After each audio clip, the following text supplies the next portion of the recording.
풍성하니 하나님께 감사하세. 참 하나님의 은혜와 사랑이 크고 놀랍습니다. 우리 하나님께 감사와 찬송과 영광의 박수 한번 올려드리겠습니다. 할렐루야. 참 감사하죠. 네, 감사합니다. 감사합니다. 미국의 알래스카에서 실제로 있었던 일입니다. 한 가정이 있었습니다. 행복했습니다. 그 가정의 아내가 임신을 했어요. 출산날이 가까웠습니다. 그런데 아내가 그만 출산을 하다가 출혈이 멈추지 않았습니다. 아내가 아이를 낳다가 세상을 떠났습니다. 다행히도 그 아이는 목숨을 건졌습니다. 홀로 남은 남자가 아이를 애지중지 키웠습니다. 여러분, 아이를 키우는 것이 얼마나 힘듭니까? 너무너무 힘든 것입니다. 하지만 한편으로는 죽은 아내를 생각하니 그 아이가 감동이었습니다. 그리고 그 아이는 참 귀엽고 이뻤습니다. 남자는 아이를 돌봐줄 유모를 구하려고 노력했지만 쉽지 않았습니다. 어떻게 해야 할지를 고민하고 생각하는 중에 남자는 유모를 대신해서 훈련이 잘 된 듬직한 개를 구해서 아이를 돌보게 했습니다. 이 개는 생각보다 아주 똑똑했습니다. 영리했습니다. 그래서 남자는 안심하고 아이를 둔 채로 외출을 할 수 있었습니다. 어느 날 남자는 여느 때처럼 개에게 아이를 맡기고 잠시 집을 비우게 되었습니다. 개가 유모의 역할을 충분히 했습니다. 그런데 뜻밖의 사정이 생겨서 그날 늦게야 집에 돌아왔습니다. 남자는 허겁지겁 집으로 들어서며 아이의 이름을 불렀습니다. 주인의 목소리를 들은 개가 꼬리를 흔들며 밖으로 뛰어나왔습니다. 그런데 이게 웬일입니까? 개의 온몸이 피범벅이었습니다. 순간 남자의 가슴이 철렁 내려앉았습니다. 그리고 순식간에 불길한 생각이 들면서 방문을 열었습니다. 아이는 보이지 않아요. 온 방바닥과 벽이 핏자국으로 얼룩져 있었습니다. 이 남자는 극도로 흥분했습니다. 남자는 생각했습니다. 내가 없는 사이에 개가 아이를 물어서 죽였구나.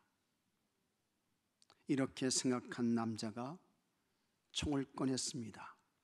그리고 밖으로 나와서 총을 쏴서 그 개를 죽였습니다.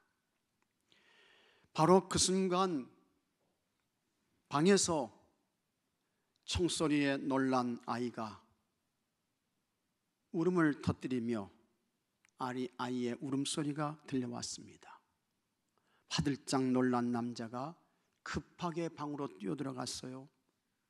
아이는 저 침대 구석에 쪼그리고 앉아서 울며 아버지, 자기를 쳐다보고 있었습니다.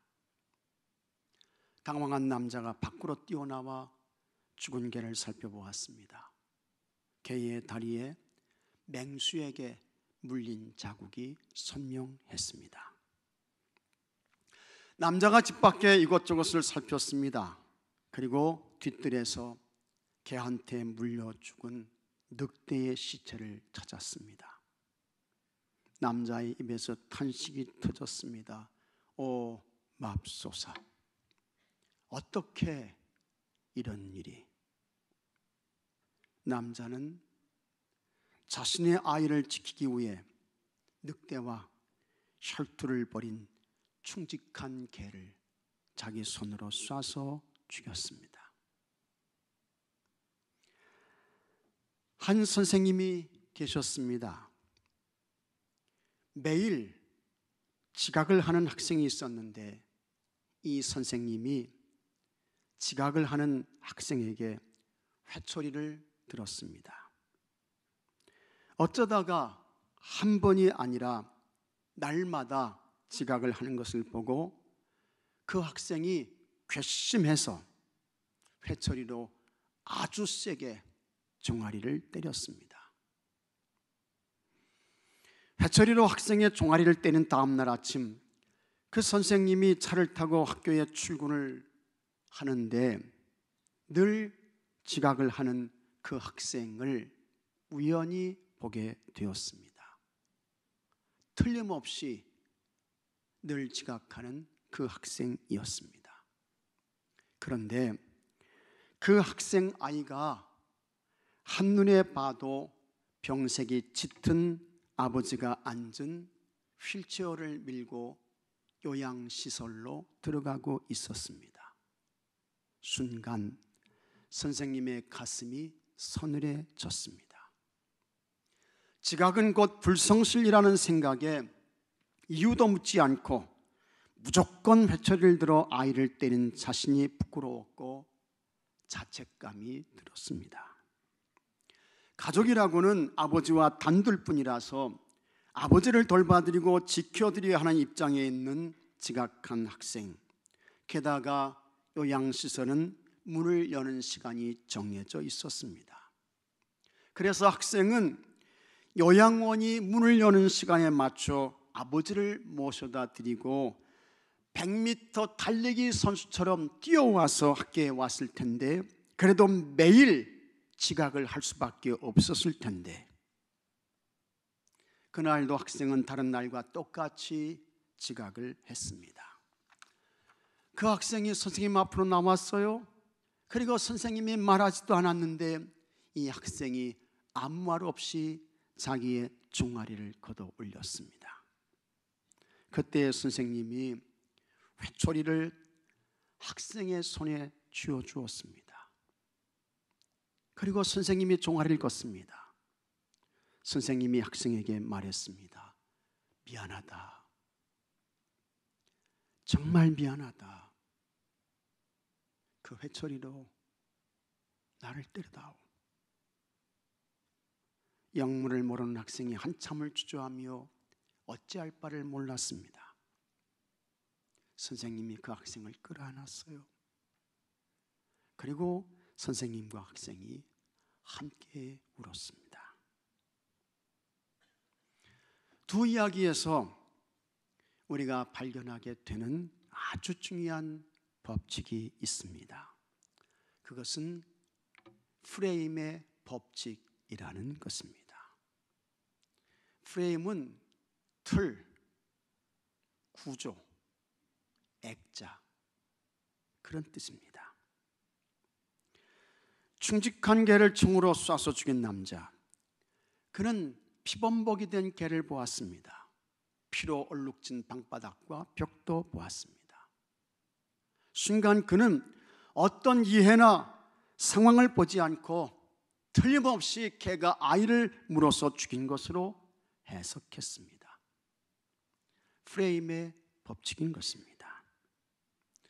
날마다 지각을 하는 학생을 본 선생님, 이 선생님은 지각은 곧 불성실이라는 틀로 그 학생을 보았습니다. 때문에 선생님은 지각한 학생에게 무슨 이유나 원인을 묻지 않고 먼저 회초리부터 들었습니다. 프레임의 법칙인 것입니다.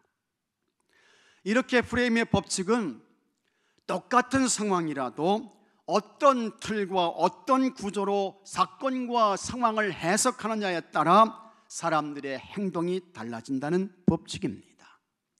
어떤 프레임, 무슨 틀을 씌우는가에 따라 그 결과는 완전히 딴판이 될 수 있습니다.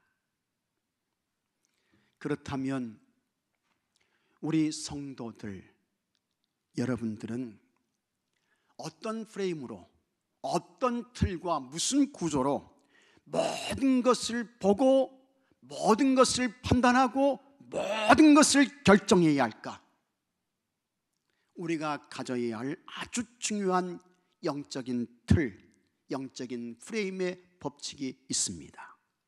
그것은 감사의 프레임의 법칙인 것을 믿으시기 바랍니다. 감사의 프레임의 법칙이에요. 우리가 겪는 모든 일, 우리에게 주어진 상황, 나에게 닥친 현실, 그 모든 것을 감사의 프레임, 감사의 틀, 감사의 구조로 보는 것입니다. 감사의 틀, 감사의 프레임으로 해석하는 거예요. 감사의 프레임에 적용하는 것입니다. 바울이 말씀했습니다. 에베소 5장 20절에 범사에 우리 주 예수 그리스도의 이름으로 항상 아버지 하나님께 감사하며, 범사에 우리 주 예수 그리스도의 이름으로 항상 아버지 하나님께 감사하며, 이 말씀을 보면 사도 바울은 감사의 프레임의 법칙을 따라 말씀했고 감사의 프레임의 법칙을 따라 살았음을 명확하게 볼 수 있습니다. 바울의 말씀에서 감사의 프레임을 보여주는 두 가지 중요한 단어가 있습니다. 하나는 범사입니다. 그리고 다른 하나는 항상인 것입니다. 범사에 항상. 범사는 어떤 형편에 있든지 무슨 일을 당하든지 무조건이에요. 무조건이에요. 그게 범사인 것입니다. 항상은 때를 말하는 것입니다. 시간을 말하는 것입니다. 처음부터 끝까지인 것입니다. 변함이 없는 것입니다. 시종일관인 것입니다. 그것이 항상인 것입니다. 사도 바울은 범사에 감사했습니다. 어떤 형편에 있든지 무슨 일을 당하든지 그는 무조건 감사했습니다. 또 바울은 처음부터 끝까지 감사했습니다. 시종일관 감사했습니다. 변함없이 감사했습니다. 이렇게 바울의 삶에는 감사의 프레임의 법칙이 적용되었습니다. 여러분들에게도 이런 은혜가 있게 되기를 주의 이름으로 축복합니다. 여러분, 남의 이야기를 하는 것은 쉽습니다. 그러나 내 이야기를 할 때에는 상황이 달라질 수밖에 없어요. 범사에 감사하십시오. 설교하는 것은 쉽지요. 항상 감사하십시오. 100번, 1000번, 만번도 말할 수 있습니다. 그러나 정말 어떤 형편에 있든지 무슨 일을 당하든지 처음부터 끝까지 감사하십시오. 범사에 감사하고 항상 감사하십시오 했을 때에 난 정말 그렇게 범사에 항상 감사하며 살 수 있을까? 나에게 이와 같은 말씀들이 적용된다고 하면 사실 쉽지 않아요. 어려운 것입니다. 자, 예를 들면 이런 것입니다. 젊은 나이에 참 그 가정의 아내가 암으로 죽어가고 있습니다. 남편이 과연 감사할 수 있을까 하는 것입니다. 혹은 가정을 든든하게 세우고 자녀들을 공부시킬 남편이 갑자기 사고를 당해서 세상을 떠났습니다. 과연 그 아내가 감사할 수 있을까 하는 것입니다. 다른 사람 이야기하는 것은 쉽대도요. 그러나 내가 이와 같은 일들을 당하면 범사에 항상 감사할 수 있겠는가 하는 것입니다. 지병이 있어서 오래도록 병과 싸우고 있습니다. 날마다 하나님 살려주세요, 고쳐주세요, 하나님 도와주세요 기도하는데 하나님의 응답은 없어요. 오히려 병이 점점 더 악화되고 있습니다. 그런 상황에서 오 하나님 감사합니다 하면서 과연 감사가 나올까? 여러분, 우리 자녀들이 취업해야죠. 우리 자녀들이 결혼해야죠. 그러나 취업이 안 돼요. 1년에 수백 통 이력서를 넣고 가는 곳곳마다 면접을 보는데 다 떨어지네. 결혼의 문도 안 열려져요. 과연 그 청년의 입에서, 그 부모의 입에서 하나님 그래도 범사에 항상 감사합니다 감사가 나올까 하는 것입니다. 이렇게 보면 범사에 항상 아버지 하나님께 감사하라, 이 말씀이 여러분 쉬운 말씀이 아니라도요, 간단한 말씀이 아닌 것입니다. 그리고 솔직히 말하면 현실성이 없어 보입니다. 이상론처럼 보이는 것입니다. 그러나 이것이 하나님의 말씀인데, 영원하신 하나님의 말씀인데, 그렇게 영원하신 하나님의 말씀이 과연 허구일까? 세상 지나가는 세상의 소리에 불과한 것일까? 아니죠. 아닌 것입니다. 그러면 왜 성경은 범사에 항상 아버지 하나님께 감사하는 것일까? 두 가지 아주 중요한 사실이 있습니다. 첫째로 우리 주 예수 그리스도의 이름으로 감사하라는 것입니다. 이게 첫 번째예요. 우리 주 예수 그리스도의 이름으로 감사. 이것을 다른 말로 바꾸면 예수님 때문에 감사하라. 예수님 때문에 감사하라는 것입니다. 여러분들 중에 나는 감사할 거리가 없는데요, 감사할 내용이 없어요, 더군다나 우리가 얼마나 힘든 이 코로나 상황을 지나고 있는데 감사는 무슨 감사입니까? 이런 생각을 하시는 분들이 있을지 모르겠습니다. 그러나 여러분, 그런 분들은 감사할 것이 없다고 억지를 부리지 마시고 참 예수님 깊이 생각하셔야 합니다. 예수님 생각하셔야 돼요. 예수님 생각하셔야 합니다. 예수님이 어떤 분이십니까? 이 예수님은 하나님이신 것입니다. 예수님 하나님이세요. 그런데 그렇게 크고 높으신 위대하신 하나님께서 이 세상에 사람의 몸을 입고 오셨습니다. 이 세상에 오셔서 고난당하셨습니다. 온갖 수치와 조롱과 멸시를 받으셨습니다. 뺨을 맞으셨습니다. 침뱉음을 당하셨습니다. 그리고 예수님 십자가에서 죽으셨습니다. 왜 하나님이신 예수님께서 이렇게 세상에 오셔서 이와 같은 고초와 멸시와 수치를 당하시고 처참하게 십자가에서 왜 죽으셨을까? 왜 죽으셨어요? 이유는 딱 하나예요. 죄와 허물로 죽었던 나를 구원하시기 위해서인 줄로 믿으시기 바랍니다. 이거 생각하게 되면 감사가 나오는 거예요. 이거 믿어지면 감사가 터지는 거예요. 이 예수님 생각하면서 범사에 항상 감사하라는 것입니다. 예수님 생각하면서, 예수님 생각하면서.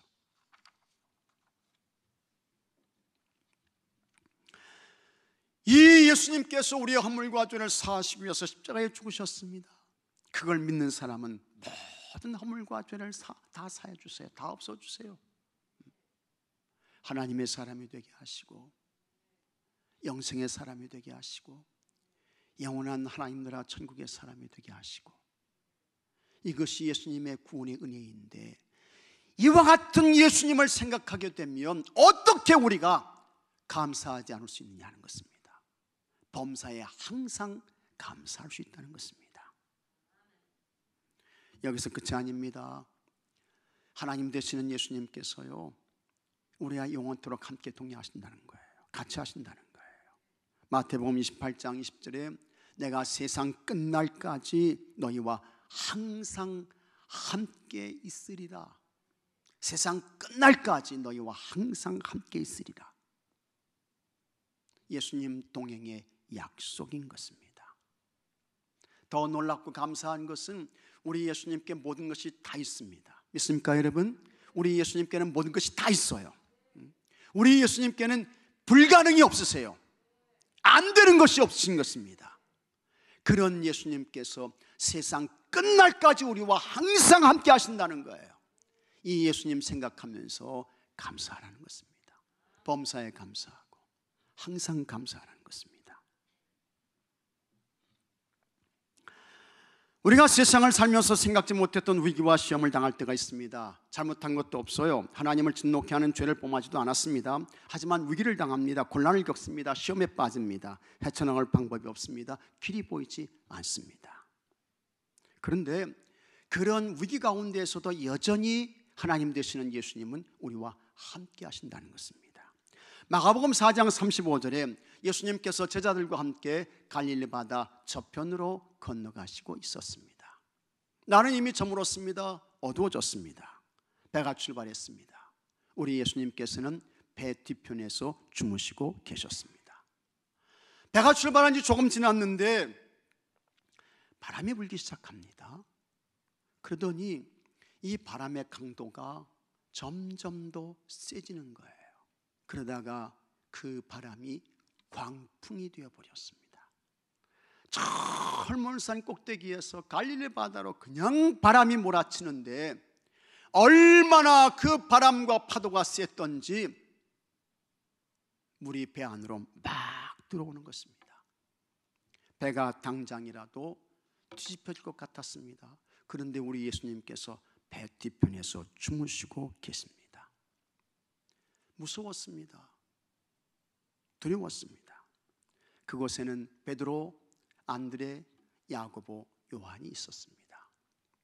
베드로와 안드레, 야고보와 요한은 누굽니까? 이 갈릴리 바다에서 고기 잡던 어부예요. 직업의 현장이었습니다. 그런데 그와 같은 베드로, 안드레, 야고보, 요한이 있다 할지라도 휘몰아치는 광풍에는 대책이 없었습니다. 속수무책이었습니다. 이것이 오늘 우리의 모습입니다. 세상을 안다고 해서 인생의 광풍을 이겨낼 수 없습니다. 세상을 경험해 보았다고 해서 닥치는 광풍을 극복해낼 수는 없습니다. 지금도 수많은 사람들이 인생에 닥친 광풍으로 힘 한 번 제대로 써보지 못하고 그 인생이 그냥 꺾여지는 사람들이 한두 사람이 아닌 것입니다. 이것이 현재를 사는 우리들입니다.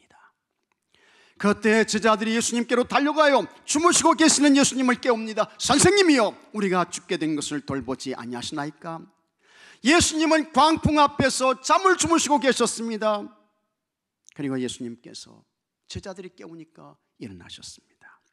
예수님께서 바람과 바다를 향해 말씀하셨습니다. 잠잠하라, 고요하라. 예수님 말씀하셨어요.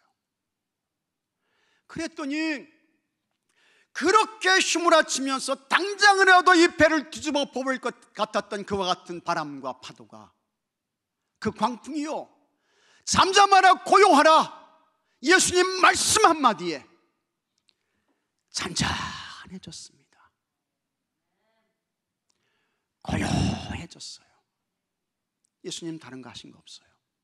그저 잠잠하라, 고요하라, 이것이 끝이에요. 그런데 광풍이 잔잔해졌습니다. 고요해졌습니다. 예수님께서 제자들에게 말씀하셨습니다. 어찌하여 이렇게 무서워하느냐? 너희가 어찌 믿음이 없느냐? 상황이 끝났습니다. 문제가 해결됐어요. 그때 제자들이 이렇게 말했습니다. 마가복음 4장 41절에 그들이 심히 두려워하여 서로 말하되 그가 누구이기에 바람과 바다도 순종하는가 하였더라. 그가 누구이기에? 배에 계신 예수님이 누구입니까? 하나님이신 거예요. 믿으시면 아멘 하시기 바랍니다. 하나님이에요. 하나님. 예수님이 하나님이세요. 그 하나님께서 바람과 바다를 향해 잠잠하라, 고요하라 말씀하시니까 광풍이 잔잔해졌던 것입니다. 그 예수님은 곧 전지전능하신 하나님이셨습니다. 그런데 그 전지전능하신 하나님께서 오늘 여러분들과 함께하고 계신 줄로 믿으시기 바랍니다. 동행하고 계신 줄로 믿으시기 바랍니다. 이 하나님 되시는 예수님께서 함께 하셨기에 오늘 우리는 여기에 있는 것입니다. 우리 교회가 여기까지 온 것입니다. 여러분의 삶이 참 여기까지 평안하고 안정된 삶으로 오게 되었던 것입니다. 여러분 능력으로 된지 아세요? 여러분의 방법으로 세상적인 그와 같은 자기 실력으로 된 줄 아십니까? 아니에요. 하나님 되시는 예수님께서 여러분과 함께 하셨던 것입니다. 그러니 그와 같은 예수님 생각하면 범사에 감사할 수밖에 없다는 거예요. 모든 일에 항상 감사할 수밖에 없다는 것입니다. 예수님 생각하면서 범사에 항상 감사하시는 여러분들이 되시기를 바랍니다. 우리는 발명왕 에디슨을 잘 알고 있습니다. 에디슨 발명왕이라고 하죠. 이 에디슨은 1033개의 발명품을 만들어낸 훌륭한 위대한 사람입니다. 그런데 이 에디슨은 정말 믿음 좋은 사람이었습니다. 이 에디슨은 감사의 사람이었어요. 그가 12살 때에 기차에서 신문을 팔면서 그 한 구석에서 실험을 했어요. 12살 때. 근데 실험을 하다가 이 실험 약품이 기차 바닥에 떨어져 가지고 거기에서 이 기차에 불이 난 거예요. 그러니까 차장이 쫓아와 가지고 그냥 그 큰 손으로 12살 소년 이 에디슨의 뺨을 그냥 철사닥하면서 때려버렸어요. 근데 이상합니다. 그때부터 귀가 안 들려. 귀가 안 들려요. 고막이 터져버린 거예요. 청각장애인이 되었습니다. 사람들이 그에게 물었습니다. 귀가 잘 들리지 않아 연구하기가 힘들지 않습니까? 에디슨이 대답했습니다. 나는 귀머거리가 된 것을 하나님께 감사하고 있습니다. 다른 소리에 신경 쓰지 않고 연구에만 몰두할 수 있었습니다. 자, 훌륭합니다. 훌륭해요. 감사의 사람이었습니다. 한 번은 그의 나이 67세가 된 어느 날 그의 실험실에 불이 나가지고 실험실이 그냥 몽땅 다 타버렸어요. 실험 기구, 연구 자료, 또 연구 기록들, 이게 그냥 싹 다 타버렸어요. 이렇게 불이 나니까 에디슨이 그의 아들 찰리를 부릅니다. 찰리야, 빨리 와봐, 빨리 와봐. 가서 내 어머니 모셔와라, 어머니 모셔와라. 그래서 그 아들 찰리가 가가지고 에디슨의 아내, 이 찰리의 어머니를 모셔오게 되는 것입니다. 아내가 와서 보니까 실험실이 불이 나가지고 싹 타버렸습니다. 완전 잿더미예요. 깜짝 놀랐습니다. 어쩔 줄을 몰랐습니다. 그때의 에디슨이 이렇게 말했습니다. 우리의 과오를 다 태워버리고 다시 시작할 수 있으니 하나님께 감사합시다. 감동이에요, 감동이에요. 지난날에 우리의 모든 과오와 실수 하나님께서 불을 통해서 싹 태워주셨으니, 그리고 다시 시작할 수 있게 하시니 감사합시다. 그러면서 하나님께 이 에디슨이 큰 감사를 올려드렸습니다. 나는 그래서 이 에디슨을 생각하면서 하나님께서 이 에디슨이 이렇게 감사하니까 그에게 영감 주셔서 하나님의 영감 주셔서 좋은 발명품들을 많이 만들어내게 하셨구나,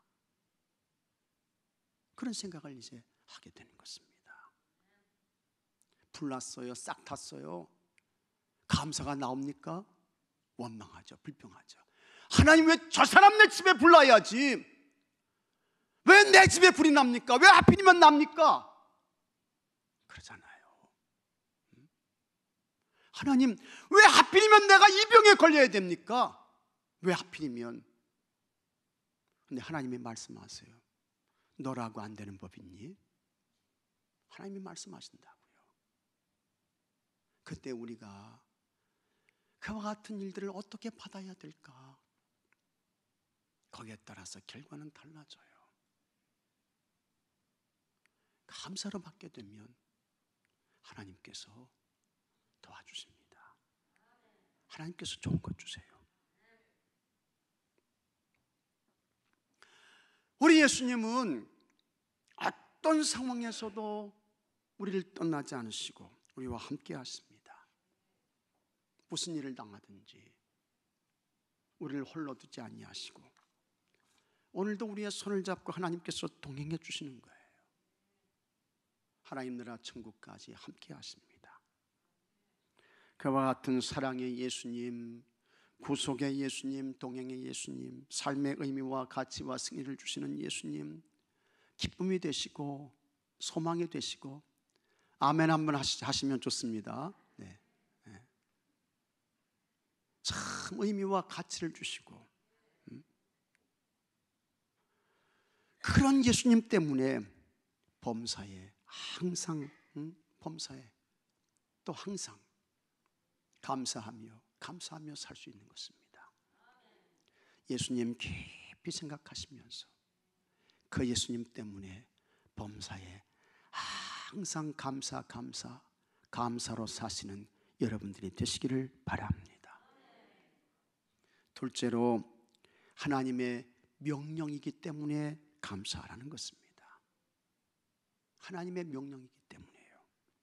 시편 136편을 보십시오. 참 조목조목 감사해야 할 것을 말씀하고 있습니다. 여호와께 감사하라. 그는 선하시며 그 인자하심이 영원함이로다. 감사를 명령하고 있습니다. 바울도 감사를 명령했습니다. 범사에 우리 주 예수 그리스도의 이름으로 항상 아버지 하나님께 같이 하겠습니다. 감사하며, 다시 한번요, 감사하며. 감사의 명령입니다.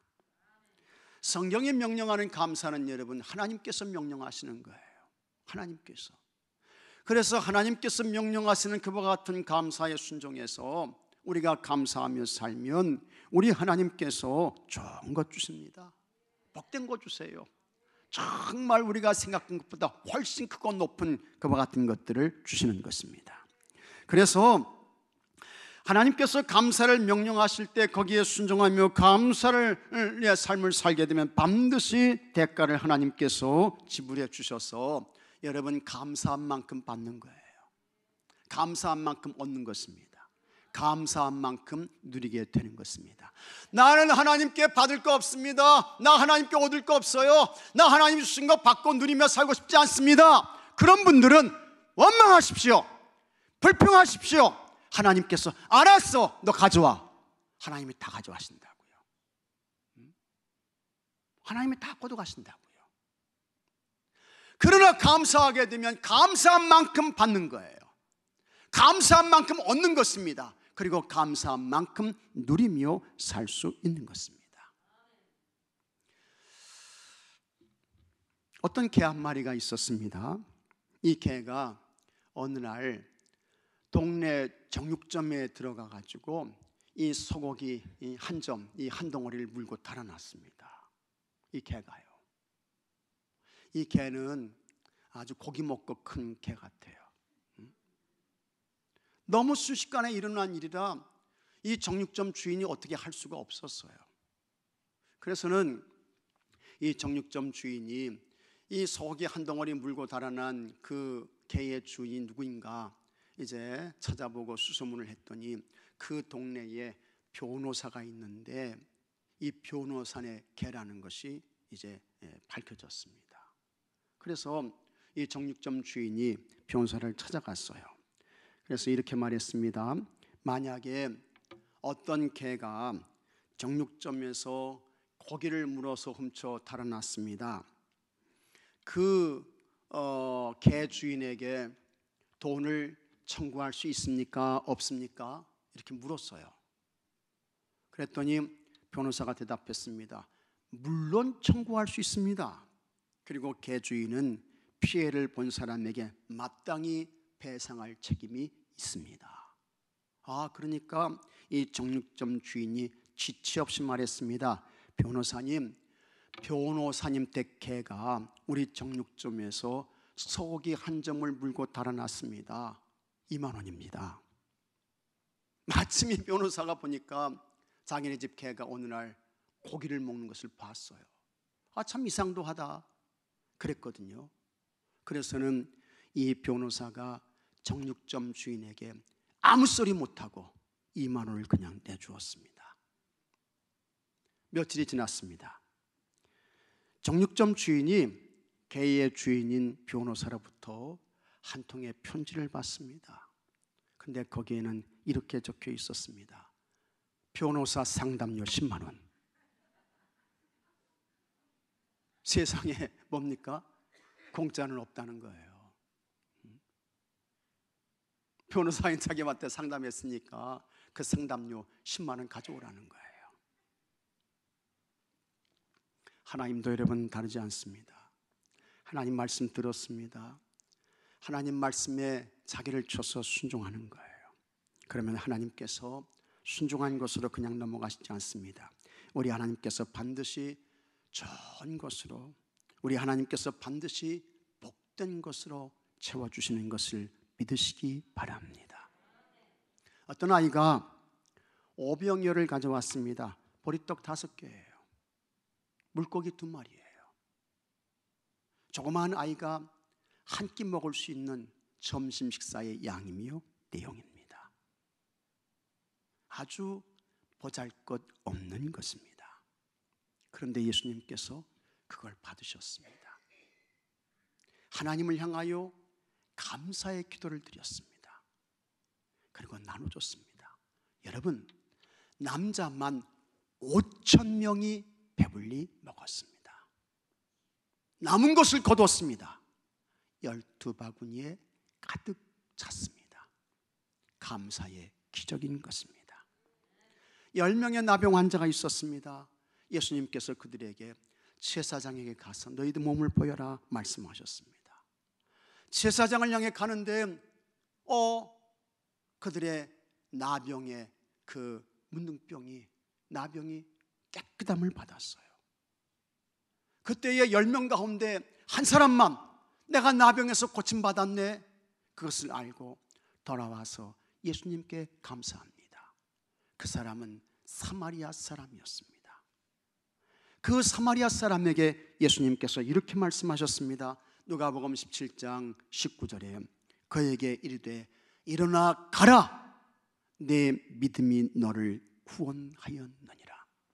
이 사람은 나병에서 고침받을 뿐만 아니라 나병보다 더 귀하고 소중한 그의 영혼까지 구원받는 은혜와 복을 받았던 것입니다.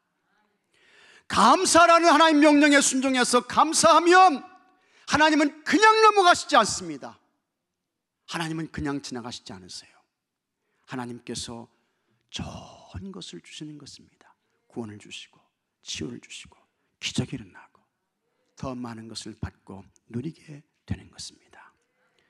감사라는 하나님 명령에 순종해서 여러분 범사에 감사하시고 항상 감사해서 하나님께서 주시는 좋은 것을 받으시고 하나님의 기적과 하나님의 능력을 보고 경험하며 누리며 사시는 여러분들이 되시기를 축복합니다.